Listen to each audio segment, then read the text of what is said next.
जब तक आप ये नहीं छोड़ोगे अंधविश्वास पार्टीवाद और भाईचारा नहीं पैदा करोगे, लत्ता पकड़ खींचने की जगह हाथ पकड़ने का काम नहीं करोगे, आपकी जिंदगी से गुलामी कट नहीं सकती।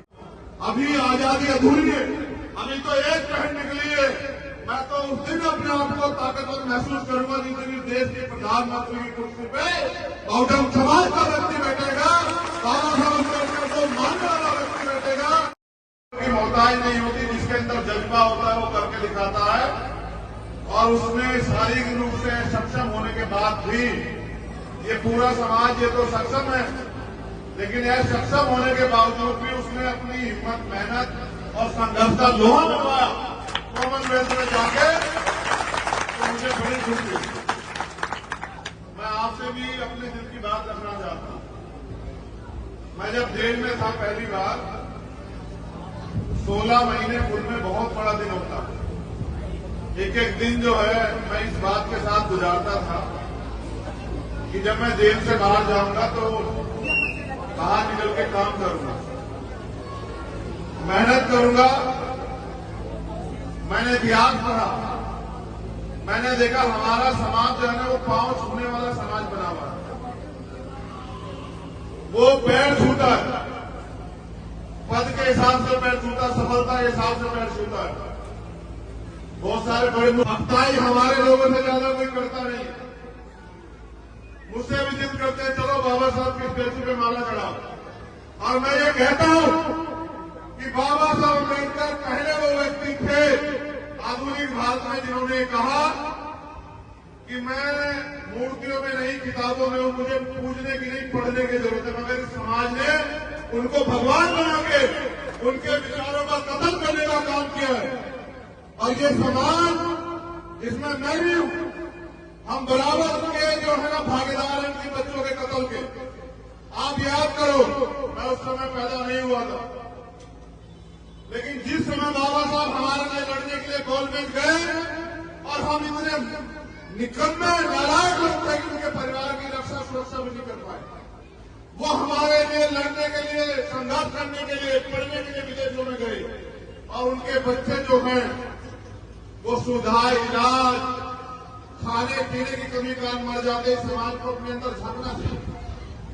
जिस रहबर की वजह से आज ये मेरी बहन यहाँ देखा खड़ी और मेरे तन बदन पे कपड़े हैं, मुझे अधिकार मिला है सम्मान से जीने का, बोलने का, हक अधिकार की लड़ाई लड़ने का। उस रहबर के बच्चे जो हैं वो इलाज न मिलने के कारण मर जाते हैं। ये समाज बैठा देखता रहता है। ऐसा समाज से नहीं समाज है। अपने अंदर आकलन करने, चिंतन करने की बजाय मुझे क्या खुशी होती है आपको सड़कों में नंगा होकर नाचते हुए देख के? नहीं, मैं आपको भीड़ नहीं बनाना चाहता, मैं आपको भक्त नहीं बनाना चाहता, मैं तो आपको लड़ने वाला योद्धा बनाना चाहता हूं। क्योंकि ये लड़ाई योद्धा जीत सकते हैं, भेड़ बकरी से कोई लड़ाई नहीं जीतने की आप दवाए। अगर आप पढ़ लिख के तैयार नहीं होंगे, आप अपने पैरों पर खड़े होने के लिए मेहनत नहीं करोगे, तो दुनिया की कोई ताकत इतिहास में आपको आने वाले कल में भी आपको सम्मान और अधिकारों का जीवन दे ही नहीं सकती। आप हजारों साल से रो रहे भगवान के आगे, आप जो है लाखों साल से जो है गुरु के ज्ञान प्राप्त नहीं होता है। जिसका कोई गुरु ना हो वो कभी सफल नहीं हो सकता। जितना आदमी संघर्ष से सीखता है, जितना आदमी इतिहास सीखता है, उतना गुरु से भी सीखता है। मैंने भी अपने जीवन में गुरु बनाया, आज वो जिंदा नहीं। उनका नाम है रहबर मानने और साथ श्री काशीराम। मैंने उनके जैसा संत भी दुनिया में नहीं देखा इतिहास पढ़ के। फकीरी से भी ज्यादा फकीरी का जीवन जी के और एक सिंगल का जमीन, एक पैसा आपसे नहीं लेके गए, लेकिन मेरे जैसे और आपके जैसे हजारों लोग तैयार करते गए। तो मैंने इतिहास पढ़ा, मैंने दुनिया का इतिहास पढ़ा, भारत का नहीं दुनिया का। मैंने ये पढ़ा कि दुनिया में जो सबसे बड़ा तानाशाह हुआ जिसको हिटलर कहते हैं, हिटलर ने दुनिया के बारे में लिखा और देश के बारे में, भारत के बारे में लिखा। उन्होंने लिखा भारत का जो शोषित समाज है, भारत का जो बहुसंख्यक समाज है, वो सिर्फ और सिर्फ ताकतवर लोगों की कॉपी करने के अलावा, उनके पीछे करने के अलावा अपना कुछ बना के खड़ा नहीं है। आज भी हमारे लोग यहाँ मेरी जिंदाबाद करते रहो, जय भीम के नारे लगाते, इससे आपकी जिंदगी नहीं बदलेगी। अगर आप मेहनत करके, संघर्ष करके आगे बढ़ने के रास्ते नहीं निकालोगे डालोगे तो कैसे जिंदगी नहीं बदल सकती। आज भी हम लोग यहाँ पिछड़कू बने हुए हैं और जब थोड़ा बहुत सरकार देती है झूठन मांगने वाला क्या होता है भिखारी, देने वाला क्या होता है मालिक। हम मांगते रहते हाथ ऐसे करके उनको लोग देते रहते, हम छुट्टन खा के जाए देश में। कितनी सुविधाएं हमारे समाज को जो सोशल, हम रोटी के लिए मोहताज हैं। अगर मेहनत न करें तो हमारे बच्चों को रोटी ना मिले। कितने लोग घर में गाड़ियां, कितने लोग घर में एसी है, कितने लोग घर में फ्रिज है, कितने लोगों ने 4 पहिए की गाड़ी से हवाई यात्रा, वो देश की यात्रा की है। कितने ऐसे लोग हैं जिन्होंने हवाई यात्रा की है। अगर हम देखें तो हमारी परसेंटेज 5% नहीं निकलेगी सोशल वर्ग, लेकिन फिर भी नहीं जागना चाहते, फिर भी नहीं खड़ाना चाहते। बाबा साहब की बात करते हैं, शाम के टाइम एक कौवा एक अद्दा दारू का पीते हैं, माँ बहन को घर में बेइज्जत करते हैं, लड़ाई झगड़ा करते हैं आपस में, और फिर कहते हैं समाज आगे नहीं बढ़ रहा। जब तक आप ये नहीं छोड़ोगे अंधविश्वास, पार्टीवाद और भाईचारा नहीं पैदा करोगे, लत्ता पकड़ खींचने की जगह हाथ पकड़ने का काम नहीं करोगे, आपकी जिंदगी से गुलामी कट नहीं सकती। मैं धन्यवाद देता हूं भीम आर्मी के साथियों का, जिला पलवल और हरियाणा की टीम का, कि वो अपने पैरों पर खड़ी हो रही है। वो समाज के दुख सुख की लड़ाई लड़ रही है, लेकिन अभी लड़ाई शुरू हुई है, याद रखना। आप जो कर रहे हैं वो आपकी जिम्मेदारी है। अगर आपने अपने महापुरुषों को पढ़ा, अभी आजादी अधूरी है, अभी तो एक पहल निकली है। मैं तो उस दिन अपने आप को ताकतवर महसूस करूंगा जिस दिन देश के प्रधानमंत्री की कुर्सी पे बहुजन समाज का व्यक्ति बैठेगा, बाबा साहब अम्बेडकर को मानने वाला व्यक्ति बैठेगा, गुरु रविदास जी महाराज, भगवान वाल्मीकि महाराज, गुरु नानक देव, संत कबीर को मानने वाला व्यक्ति बैठेगा।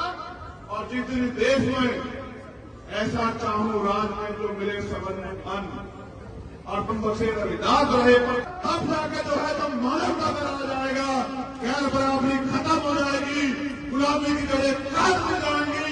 किसी को अन्न की, किसी को खतरे की, किसी को लूट की, किसी को तमाम तरह की परेशानियां नहीं होगी। देश में अमन भाईचारा पैदा होगा, सबका सम्मान होगा, महिलाओं को बराबर के अधिकार मिलेंगे, किसी बहन बेटी का रेप नहीं होगा, उसकी हत्या नहीं होगी, उसकी दहेज के नाम पर नहीं चलाया जाएगा। तब जाके जो है इस देश में हम लोग ताकतवर महसूस करेंगे। नौजवानों ने मुझे ये भी शिकायत है समाज से कि हमारे यहाँ ये हरियाणा, स्पेशल हरियाणा, और एक बेटी नहीं, इस देश की इज्जत छामी ओलंपिक से लेकर कॉमनवेल्थ में हरियाणा की बेटियों ने, पूरे देश की, जहां नौजवान युवा पुरुष फेल हो गया, वहां बेटियों ने लाके मेडल लाला के देश की इज्जत थामी। लेकिन ये वही हरियाणा, याद करो, जहां सबसे ज्यादा भ्रूण हत्या जो है बेटियों की होती थी। आज देखो उसी हरियाणा में बेटियों ने जो है नाम रोशन कर करके, ये जो मेरे नौजवान युवा साथी खड़े हैं, इनको भी आईना दिखाने का काम किया। अगर आज भी हमारे लोगों के अंदर ये मानसिकता है कि बेटी कमजोर होती है, बेटा ताकतवर होता है, तो देखो सीख लो। मैं इनके पिताजी का भी धन्यवाद करता हूं, क्योंकि बिना माँ बाप के, उनके सहयोग से कोई परिवार नहीं खड़ा हो सकता। मैं उनका भी धन्यवाद करता हूं कि उन्होंने, प्रथम गुरु तो माँ और पिताजी होते हैं, प्रथम पाठशाला घर होती है, उन्होंने अवसर दिया, मौका दिया। गांव के लोगों की बात न सुन के कई लोग ये भी कह रहे हैं बेटी ये कहां भेज रहे हो, उन्होंने इसको उसके सपने को जीने का मौका दिया, जिसकी वजह से आज ये समाज का और देश का नाम रोशन कर पाए। तो मैं आपसे कहना चाहता हूं, जो नौजवान भाई यहां बैठे, बुजुर्ग यहां बैठे, कि बेटियों को कमजोर मान के इनके सपने और इनको कुचलना बंद करो। इनको बेटों के बराबर अवसर देके और इनको उड़ने का मौका दो। इतिहास याद रखेगा कि बिना किसी महिला के सहयोग के कोई पुरुष देश में कामयाब नहीं हुआ। अब इतना कर पाए हैं तो उनके पीछे की मां रमाबाई का पूरा जो है सहयोग और समर्पण है।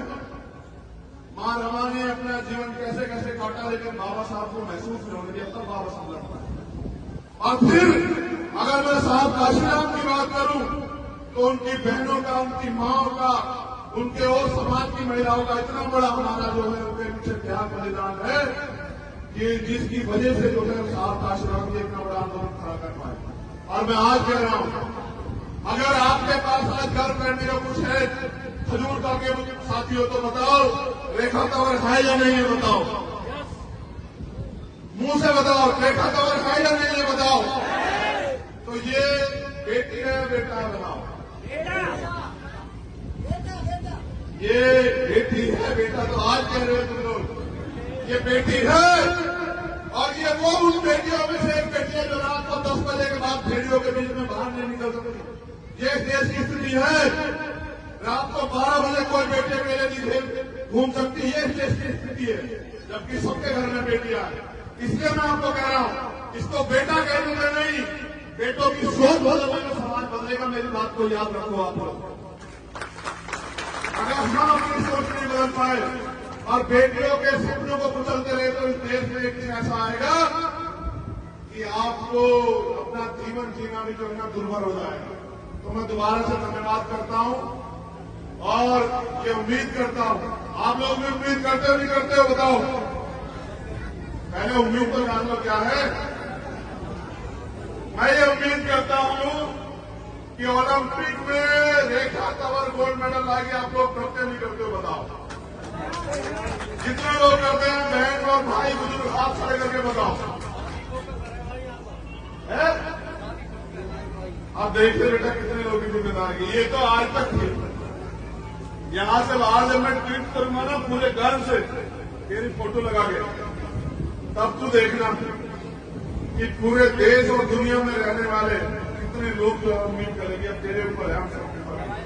इसलिए बांधी तुझे पकड़ी आ रही, इसलिए नहीं बांधी जो तू कराई, जो तुझे करना है ये सरदारी इसलिए सौंपी तुझे कि इनकी आंखों में जो है ना हजारों साल के अपमान के बाद बाबा साहब अम्बेडकर ने इनको अवसर दिया खड़े होने का। और ये छोटे छोटे सम्मान के लिए प्रश्न रहते लड़ते पता है किन बातों पर। मैं आया था भैया से, मेरा स्वागत नहीं करने दिया आप लोगों ने। मैं इनको माला पहनाना चाहता, आपने माला नहीं पहनाने दी, मेरा अपमान हो गया। मैं उनके बाद फोटो खिंचवाना चाहता था, मुझे मौका नहीं मिला।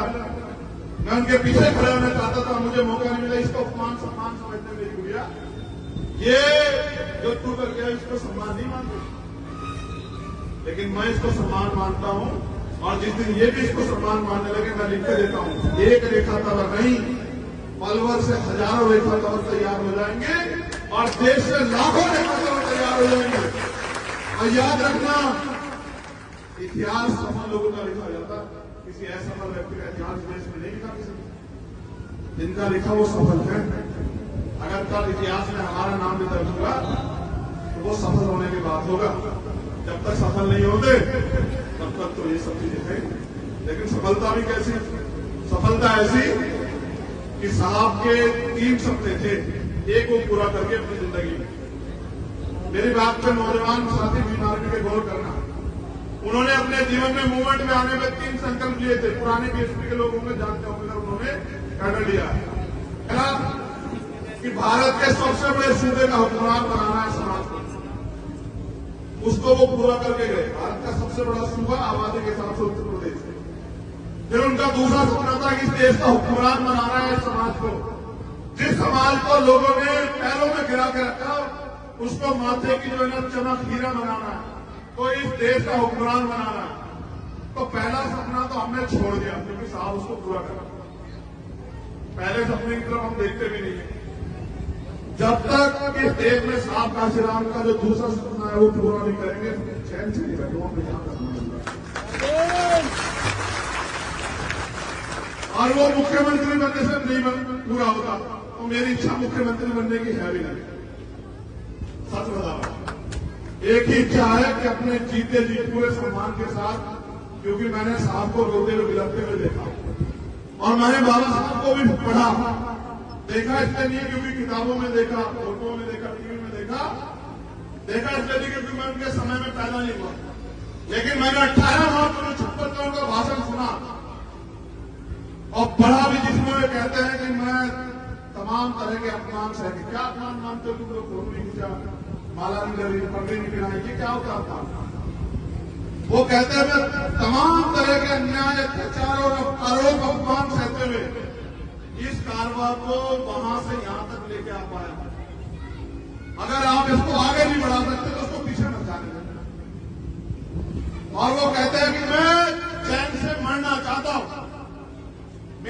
हो चुकी है। मैं बीमार रहता हूं, मैं रात भर सो नहीं पाता। जब मैं अपने चारों तरफ देखता हूं, गौर करना नौजवान साथी हमारे, पता लगेगा कि मूवमेंट किसे कहते हैं और महापुरुषों का दर्द किसे कहते हैं। तो कहते हैं, जब मैं अपने चारों ओर देखता हूं तो एक भी नौजवान ऐसा नहीं दिखाई देता जो इस तंबू कह रहे हैं आंदोलन को, जो इस तंबू का बंबू बन के इस आंदोलन को आगे बढ़ा सकता।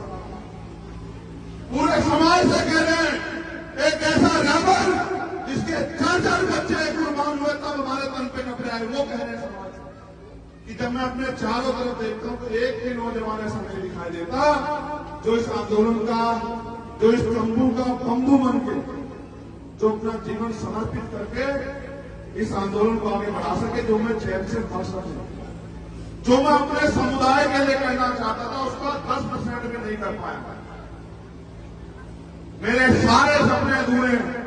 अब बताओ, जिनका बाप ये कह के मर जाए कि भाई रोते हुए कि मैं यार कोई सपना पूरा करना चाहता था, मैं कर नहीं पाया, और उनकी निकम्मी औलाद उनके सपने को और पीछे चले जाए, तो उस रहबर को भी जो है क्या महसूस होता होगा। उन्होंने कहा आगे नहीं लेना, पीछे मैं जाता। आज कहां उनका सपना, क्या हैसियत है इस देश में हमारी। हम ही तो अपने आप में गौरवान्वित है कि नौकरी मिल गई बाबा साहब के आरक्षण की वजह से, और पंचायत से लेके और एमपी तक बन के बाबा साहब के आरक्षण की वजह से, जमीन मिल गई बाबा साहब के आरक्षण की वजह से, पढ़ाई होगी बाबा साहब के संविधान की वजह से। इसके अलावा बताओ क्या कमाया आपने। और ये समाज में आधी रात की अगर मुझे जरूरत होगी तो अपने लहू का कपड़ा तेरे सम्मान में नछावर कर देंगे, लेकिन घबराना मत तेरी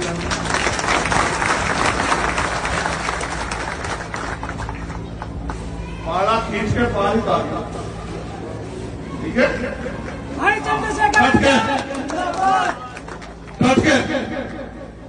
क्योंकि तमन्ना अगर सच्ची हो तो रास्ते जाओ, और तमन्ना अगर छूटी तो बहाने जाओ। इस सम्मान को मानियो कि ये सम्मान नहीं, ये शिकायत करना है देते कि हमारी अपेक्षा उससे ज्यादा थी। बैठना प्रैक्टिस में और मेहनत कर गया और एयरपोर्ट को लेना होगा मुझे।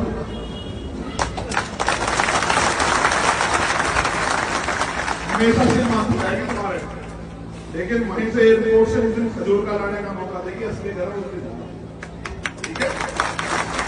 इनके पूरे परिवार को धन्यवाद, उनके संघर्ष की वजह से ये लोग यहां पहुंची। खजूर के सभी सम्मानित इन लोगों ने भी इसकी मदद की, सभी समाज के लोगों का बहुत बहुत धन्यवाद। और भीम आर्मियों के साथियों निवेदन कि ऐसे ही और बहनों को प्रोत्साहित करो, ऐसे ही और भाइयों को प्रोत्साहित करो कि वो आगे निकल के आए। हमें कोई निकलने का रास्ता की मोहताज नहीं होती, जिसके अंदर जज्बा होता है वो करके दिखाता है। और उसमें शारीरिक रूप से सक्षम होने के बाद भी ये पूरा समाज ये तो सक्षम है, लेकिन यह सक्षम होने के बावजूद भी उसने अपनी हिम्मत, मेहनत और संघर्ष का लोहा मनवाया कॉमनवेल्थ में जाके, तो मुझे बड़ी खुशी। मैं आपसे भी अपने दिल की बात रखना चाहता हूं। मैं जब जेल में था पहली बार, 16 महीने खुद में बहुत बड़ा दिन होता है। एक एक दिन जो है मैं इस बात के साथ गुजारता था कि जब मैं जेल से बाहर जाऊंगा तो बाहर निकल के काम करूंगा, मेहनत करूंगा। मैंने इतिहास पढ़ा, मैंने देखा हमारा समाज जो है ना वो पांव छूने वाला समाज बना हुआ है। वो पैर छूता है, पद के हिसाब से पैर छूता, सफलता के हिसाब से पैर छूता है। बहुत सारे बड़े अफ्ताही हमारे लोगों से ज्यादा कोई करता नहीं। मुझसे भी जिद करते हैं चलो बाबा साहब की स्टैच्यू पे माला चढ़ाओ। और मैं ये कहता हूं कि बाबा साहब अम्बेडकर पहले वो व्यक्ति थे आधुनिक भारत में जिन्होंने कहा कि मैं मूर्तियों में नहीं, किताबों में हूं, मुझे पूजने की नहीं, पढ़ने की जरूरत है। मगर इस समाज ने उनको भगवान बना के उनके विचारों का कत्ल करने का काम किया है। और ये समाज, इसमें मैं भी हूं, हम बराबर के जो है ना भागीदार हैं इनके बच्चों के कत्ल के। आप याद करो मैं उस समय पैदा नहीं हुआ था। लेकिन जिस समय बाबा साहब हमारे लिए लड़ने के लिए गोलमेज गए और हम इतने निकम्मे नालायक लोग थे कि उनके परिवार की रक्षा सुरक्षा भी नहीं कर पाए, वो हमारे लिए लड़ने के लिए, संघर्ष करने के लिए, पढ़ने के लिए विदेशों में गए और उनके बच्चे जो हैं वो सुविधा, इलाज, खाने पीने की कमी कारण मर जाते। समाज को अपने अंदर झांकना चाहिए। जिस रहबर की वजह से आज ये मेरी बहन यहाँ देखा खड़ी है और मेरे तन बदन पे कपड़े हैं, मुझे अधिकार मिला है सम्मान से जीने का, बोलने का, हक अधिकार की लड़ाई लड़ने का। उस रहबर के बच्चे जो हैं वो इलाज न मिलने के कारण मर जाते हैं। ये समाज बैठा देखता रहता है। ऐसा तमाशा नहीं समाज है। अपने अंदर आकलन करने, चिंतन करने की बजाय मुझे क्या खुशी होती है आपको सड़कों में नंगा होकर नाचते हुए देख के? नहीं, मैं आपको भीड़ नहीं बनाना चाहता, मैं आपको भक्त नहीं बनाना चाहता, मैं तो आपको लड़ने वाला योद्धा बनाना चाहता हूं। क्योंकि ये लड़ाई योद्धा जीत सकते हैं, भेड़ बकरी ने कोई लड़ाई नहीं की इतिहास गवाह है। अगर आप पढ़ लिख के तैयार नहीं होंगे, आप अपने पैरों पर खड़े होने के लिए मेहनत नहीं करोगे, तो दुनिया की कोई ताकत इतिहास में आपको आने वाले कल में भी आपको सम्मान और अधिकारों का जीवन दे ही नहीं सकती। आप हजारों साल से रो रहे भगवान के आगे, आप जो है लाखों साल से जो है गुरु के ज्ञान प्राप्त नहीं होता है। जिसका कोई गुरु ना हो वो कभी सफल नहीं हो सकता। जितना आदमी संघर्ष से सीखता है, जितना आदमी इतिहास सीखता है, उतना गुरु से भी सीखता है। मैंने भी अपने जीवन में गुरु बनाया, आज वो जिंदा नहीं। उनका नाम है रहबर मान्य और साथ श्री काशीराम। मैंने उनके जैसा संत भी दुनिया में नहीं देखा इतिहास पढ़ के। फकीरी से भी ज्यादा फकीरी का जीवन जी के और एक सिंगल का जमीन, एक पैसा आपसे नहीं लेके गए, लेकिन मेरे जैसे और आपके जैसे हजारों लोग तैयार करके गए। तो मैंने इतिहास पढ़ा, मैंने दुनिया का इतिहास पढ़ा, भारत का नहीं दुनिया का। मैंने ये पढ़ा कि दुनिया में जो सबसे बड़ा तानाशाह हुआ जिसको हिटलर कहते हैं, हिटलर ने दुनिया के बारे में लिखा और देश के बारे में, भारत के बारे में लिखा।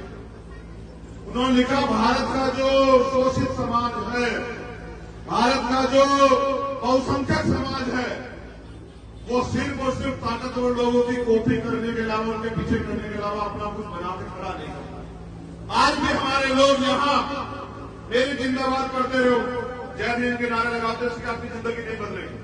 अगर आप मेहनत करके, संघर्ष करके आगे बढ़ने के रास्ते नहीं निकालोगे तो कैसे जिंदगी नहीं बदल सकती। आज भी हम लोग यहाँ पिछलग्गू बने हुए हैं और जब थोड़ा बहुत सरकार देती है झूठन, झूठन मांगने वाला क्या होता है भिखारी, देने वाला क्या होता है मालिक। हम मांगते रहते हाथ ऐसे करके, उनको लोग देते रहते, हम छुट्टन खा खा के जिंदा है देश में।